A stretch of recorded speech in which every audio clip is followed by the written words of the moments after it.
अस्सलाम वालेकुम दोस्तों, मैं हूं शारिफ खान। आज की वीडियो जो मैं आपको दिखाने वाला हूं उसे देखकर शायद आपको रोना आ जाए, शायद आपका दिल पसीज जाए कि इतने ज़्यादा नीचे लोग गिर सकते हैं। आज की वीडियो में आपको दिखाने वाला हूं बिहार के अंदर बेगूसराय से, जहां पर दो मासूम बच्चियों का गैंग रेप किया गया, सामूहिक बलात्कार किया गया। और वहां पर मुस्लिम धर्म के लोग क्यों रोए और क्यों इतना ज़्यादा बढ़ चढ़ के इस्लाम धर्म के लोगों ने वहां पर ऐसा क्या काम किया जिसके बाद सारी दुनिया में, सारे देश में मुसलमानों की चर्चा हो रही है। मैं आपको बिहार के बेगूसराय की ये वीडियो दिखाने वाला हूं जिसके अंदर दो मासूम बच्चियों के साथ बहुत ही गलत काम किया गया, लेकिन उन बच्चियों की जो अब स्थिति है, उनकी मदद को वहां पर कौन पहुंचा, कौन से धर्म के लोगों ने उनकी मदद की, कौन से धर्म की वो दोनों बच्चियां थी जिसकी वजह से उन्हें शिकार बनाया गया, और किस वजह से, ये सारी चीज़ें आज इस वीडियो में आपको देखने को मिलेंगी। इस वीडियो को दिखाने का मेरा मकसद किसी की धार्मिक भावनाओं को ठेस पहुंचाना नहीं है, बल्कि इंसानियत दिखाना है।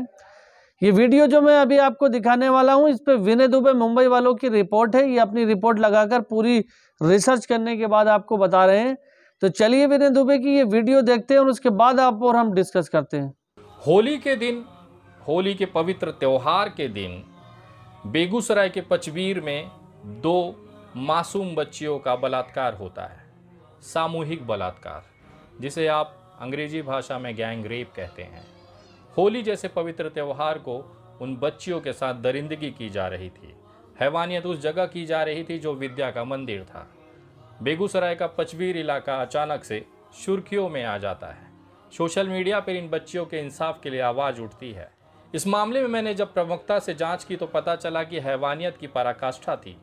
बलात्कार करने वाले लोग बलात्कार के दौरान उस बच्ची को दांतों से, पत्तियों से, ब्लेडों से काट रहे थे, नोच रहे थे। एक बच्ची की हालात तो ऐसी थी कि उसके गाल का जो मांस का टुकड़ा था, बलात्कारियों ने अपने दांत से उसे काट कर शरीर से अलग कर दिया। बाहर से आप उसके बच्ची के अंदर के दांत और जीभ देख सकते थे। कहीं न कहीं दारू के नशे में पूरी ये दरिंदगी उस दिन की गई थी। लगातार सोशल मीडिया पर आवाज़ उठने के बाद बेगूसराय पुलिस ने तत्परता दिखाते हुए आरोपियों को गिरफ्तार कर लिया। गिरफ्तारी के बाद उनका ये कहना था कि दारू के नशे में ये दरिंदगी की गई। मेडिकल कराया गया, बलात्कार की पुष्टि हुई। दोनों आरोपी इस समय गिरफ्तार हैं। 3 अन्य की जांच अभी तक गिरफ्तारी नहीं हो पाई है, उसकी भी गिरफ्तारी की तैयारी और छापेमारी बेगूसराय पुलिस कर रही है। इसी मामले में पीड़ित परिवार को मिलने के लिए मैं बेगूसराय पहुंचता हूं। बेगूसराय के पचबीर की इन दो मासूम बच्चियों को बेगूसराय के सदर अस्पताल में रखा गया था। मैं शुक्रवार यानी कि 17 मार्च 2023 को शाम के समय मेरी एक सहयोगी, कानपुर की प्रसिद्ध लेखिका आभा शुक्ला जी और बाकी लोगों के साथ में वहाँ पर सदर अस्पताल में पहुँचता हूँ। जैसे ही जिस वार्ड में उस बच्चियों को रखा गया था, उस वार्ड में सुरक्षा कर्मियों से मेरी बात होती है। एक महिला अधिकारी मुझे ये कहती है कि आपको बच्ची से मिलने की इजाज़त नहीं है। जब मैंने उनके वरिष्ठों से बात करने की कोशिश की तो एसडीपीओ बलिया ने, जो कि बेगूसराय से हैं, एक वरिष्ठ पुलिस अधिकारी हैं, एक बड़े पद पर हैं, उनसे मेरी फ़ोन पर बात कराई गई। मैंने जब उनसे पूछा कि इस परिवार को मैं कुछ आर्थिक मदद करना चाहता हूं, इसके लिए मुझे उस परिवार से मिलना है, इसके साथ ही इस बच्ची की जो स्वास्थ्य की, जो इस समय की कंडीशन है, जो स्थिति है, उसको जायज़ा लेना है, ताकि मैं इस बच्ची को यथावत उचित इलाज के साथ प्रशासनिक परमिशन लेकर मुंबई ले जा सकूं और इस बच्चियों का इलाज वहां पर करा सकूं, ताकि भविष्य में ये अपनी एक बेहतरीन ज़िंदगी जी सके। जो सदमा इनको लगा है उससे उभरने की कोशिश की जा सकती है। लेकिन एसडीपीओ बलिया ने मुझे ये बताया कि माननीय न्यायालय पॉस्को कोर्ट ने किसी भी तरह के लोगों को इस परिवार से मिलने की इजाज़त पर पाबंदी लगाई है। कोर्ट ऑर्डर है, हम आपको मिलने नहीं दे सकते। इसके बाद मैंने वहाँ के एसपी साहब से फ़ोन पे बात की, उनको पूरा मामला समझाया कि हम लोग यहाँ पर बच्ची को मदद करना चाहते हैं। बच्ची की माँ और बच्ची उस समय उस वार्ड में थी, जिसके बाहर पुलिस ने बाकायदा बढ़िया बंदोबस्त किया हुआ था, जिसकी मैं प्रशंसा करना चाहूँगा। किसी भी तरीके को लोगों को अंदर जाने की मनाही थी। ये इसलिए था कि मेरे विजिट के पहले, मेरे वहाँ पर भेंट देने से पहले 2 से 3 दिन पहले वहाँ पर कुछ लोगों का हुजूम आया, जिन्होंने अपने आप को एक एनजीओ का सदस्य बताया, किसी ने अपने आप को सामाजिक कार्यकर्ता बताया। इसी दौरान पप्पू यादव जी भी वहाँ पर पहुँचते हैं। गलती ये हुई थी उस दौरान कि 6 साल की जो बच्चियाँ थी, जो गैंगरेप की पीड़िता थी, दरअसल ये पॉस्को का मामला था। उस दौरान पे बच्ची की जो पहचान है, उसके परिवार की जो पहचान है, वो गुप्त रखी जाती है। ये जब तमाम लोग जब उस दौरान उस बच्ची के हालात के लोग कर वहाँ पर उसको देखने पहुँचे थे, तो उन तमाम लोगों ने वहाँ पर उस बच्ची के साथ में, उनके परिवार के साथ में वीडियो बनाए, फ़ोटो बनाए और उसकी जो फ़ोटोज़ और वीडियोज़ थी वो सोशल मीडिया पर डाल दी गई, जो कि उस बच्ची के निजता का हनन था। कहीं ना कहीं उसकी जो पहचान थी उजागर करने की एक कोशिश थी, जिसको देखते हुए माननीय न्यायालय ने कोर्ट के आदेश दिए कि किसी को भी मिलने की अब ज़रूरत नहीं है, वहाँ पर पाबंदी लगाई जाए। अगर कोई इंसान मिलना चाहता है तो वो कोर्ट में आकर परमिशन लेकर मिल सकता है।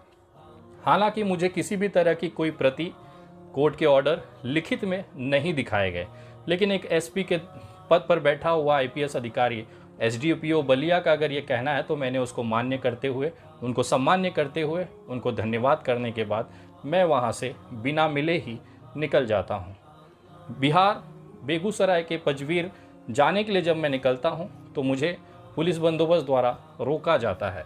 ये कहा जाता है कि आपको सहयोग करना पड़ेगा और पुलिस स्टेशन चलकर आपकी पूरी जानकारी हमें देनी होगी।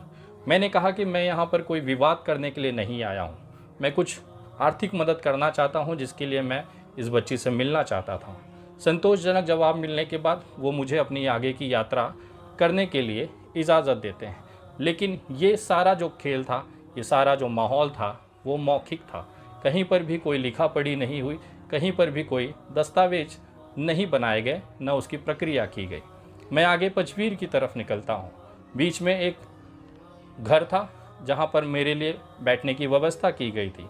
जब मैं वहाँ पर था तो वहाँ पे लड़की के परिजन आ जाते हैं, उनको बुला लिया जाता है, क्योंकि जब मैं अस्पताल पहुँचा था तो पचवीर के मुखिया भी उस समय वहाँ पर थे। ये सारी जानकारी उनके समक्ष हो रही थी। मुखिया जी भी मेरे साथ उस बीच में जहाँ रास्ते के दौरान हम लोग बैठे थे वहाँ पर वो भी आते हैं। तमाम गांव के लोग पचवीर के जमा होते हैं। हम तमाम लोग आपस में केस के संबंधित पूरी चर्चा करते हैं। मुझे ऐसा लगा था कि जो आर्थिक मदद मैं करना चाहता था वो सीधे बच्ची के माताजी के हाथ में करना चाहता था, क्योंकि मुझे पता है एक बिटिया के करीब सबसे ज़्यादा करीब उसकी माँ होती है। तो मैं चाहता था कि जो आर्थिक मदद जाए वो सीधा बच्ची के इलाज में, उसकी परवरिश में, उसके खान पान में और उसके सेहत पर ध्यान में खर्चा हो, जिस कारण उस समय मैंने ये आर्थिक मदद नहीं की। लेकिन मैंने मुखिया जी के सामने, यहाँ तक कि जो बलात्कार पीड़िता थी उसके पिताजी को मैंने कहा कि आप अपने बैंक का अकाउंट डिटेल्स मुझे दे दीजिए, ये जो आर्थिक मदद मुझे करना है मैं आपके अकाउंट में ट्रांसफ़र कर वो आपको सूचित कर दूंगा। सारे लोगों ने भोजन किया। उसके बाद पचवीर न जाते हुए मुझे प्रशासनिक आदेश मिला कि आपको पटना वापस जाना है। मैं तुरंत वहाँ से निकलता हूँ और पटना पहुँचता हूँ। 19 मार्च 2023 को रविवार के दिन दोनों पीड़िता के बैंक अकाउंट में करीबन 49 हज़ार रुपया डिपॉजिट किया गया।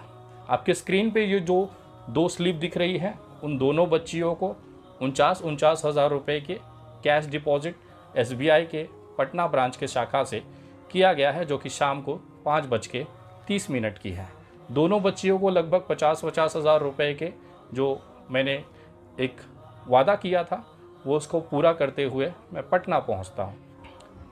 यह आर्थिक मदद उस अकाउंट में पहुंचने के बाद पचवीर के डॉक्टर मुस्तफ़ा जी के उपस्थिति में पीड़ित बच्चियों की दोनों माताएं मुझे धन्यवाद करती हुई एक वीडियो संदेश भेजती हैं। विनय दुबे जी, आपका बहुत बहुत शुक्रिया। बच्चे के लिए भरण पोषण के लिए आपने भेज दिया।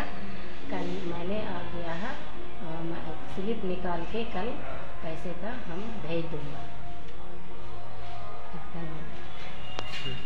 विनय दुबे जी, बहुत कहना कि आपका शुक्रिया है कि बच्चे के लिए कि भरण के लिए कि दवाई इलाज के लिए जो पैसा भेज दिया, ऊपर वाला आपको जो प्रक्रिया करेगा, सेहत समंग तंदुरुस्ती में आपको फलियत देगा, कमाई में आपको बरकत देगा। ये दोनों जो पीड़ित परिवार हैं, दोनों पीड़ित बच्चियां हैं, उनकी माता जी हैं। मैं इनके चेहरे में आपको दिखाना चाहता हूं, क्योंकि कहीं ना कहीं ये उस परिवार के निजता का हनन होगा, उनकी जो प्राइवेसी है वो नहीं रह जाएगी। पोस्को का मामला है, मैं नहीं चाहता किसी भी तरीके से इन बच्चियों की जो पहचान है वो उजागर हो। एक दूसरा मामला मुझे पटना में रहते हुए ही समझ में आता है। CNRC के दौरान एक नौजवान युवक को गोली लगती है। रीढ़ की हड्डी पे गोली लगने के कारण उसका बॉडी पैरालाइज हो जाता है। मैं उसके घर पहुंचता हूं, तमाम सारे हालातों की जानकारी लेता हूं, दस्तावेज़ों की जानकारी लेता हूं और उसके बाद मुझे ऐसा लगता है कि ये मामला तमाम देश के जनता के सामने रखना चाहिए, क्योंकि परिवार जो था बहुत ही कमज़ोर स्थिति में था, उसे मदद की ज़रूरत थी। मैंने अपना मोबाइल निकाला, वहाँ पर मैंने एक वीडियो शूट किया। वो वीडियो को मैंने अपने पेज द विनय दुबे और यूट्यूब चैनल पे इसको अपलोड किया। अब तमाम लोगों ने आगे आकर इस परिवार को आर्थिक मदद की। कल जब मैं इस परिवार को फ़ोन करके हालचाल ले रहा था, उस दौरान मैंने पूछा कि क्या आपको किसी भी प्रकार की आर्थिक मदद आपके बैंक अकाउंट में आई है, तो उन्होंने मुझे अपना पासबुक भेजा। आपके स्क्रीन पे ये जो पासबुक दिख रहा है, इसमें से कुछ पैसे उनके पास पहले से थे, बाकी आप तमाम लोगों ने सीधे उनके अकाउंट में पहुंचाकर इस बच्चे की बीमारी को इलाज के लिए आपने मदद की है। उसके लिए मैं बहुत बहुत शुक्रिया और धन्यवाद करता हूं। तो उम्मीद करता हूं दोस्तों, इस तरह के जालिम और जुल्म करने वाले लोगों को फांसी की सज़ा भी इनके लिए कम है, इनको फांसी ही होना चाहिए। जिन लोगों ने भी ये खतरनाक और घिनौना कृत्य किया है, हम लोग उनके लिए दुआ करते हैं और उस परिवार के लिए दुआ करते हैं कि अल्लाह ताला उन्हें इस सदमे से बहुत ही जल्द से जल्द बाहर निकाल के आए। भारत एक सेक्युलर देश है, लोकतांत्रिक देश है, जहाँ पर हिंदू मुस्लिम सिख ईसाई बड़े प्यार से रहते हैं। और ऐसे भाईचारे के बीच में कुछ लोग ऐसे हैं जो गलत कामों के द्वारा गलत काम करते हैं और किसी इस बात पूरे जो शेड्यूल है पूरे मुद्दे को घुमा करके किसी एक समुदाय से जोड़कर दिखाया जाता है। लेकिन किसी भी समुदाय का बंदा हो जिसने गलत किया है, उसने गलत किया है। जो गलत कर रहा है वो गलत कर रहा है। कानून अपना काम करेगा, लेकिन हम सरकार से मांग करते हैं कि इसके जो दोषी हैं, जो आरोपी हैं, उनको जल्द से जल्द कानून गिरफ्त मिले और उनको सज़ा देने का काम करे। और भारत सरकार से ये अपील करते हैं कि इस तरह के घिनौने अपराध के लिए कम से कम फांसी की सज़ा मुकर्रर की जाए। आप लोगों को क्या लगता है, जो लोग इस तरह का काम करते हैं उनके लिए कौन सी सज़ा होना चाहिए? फिलहाल इजाज़त दीजिए अपने भाई को, इंशाल्लाह फिर मिलूंगा इसी तरह की एक नई वीडियो के साथ। तब तक के लिए खुदा हाफिज़, जय हिंद, जय भारत।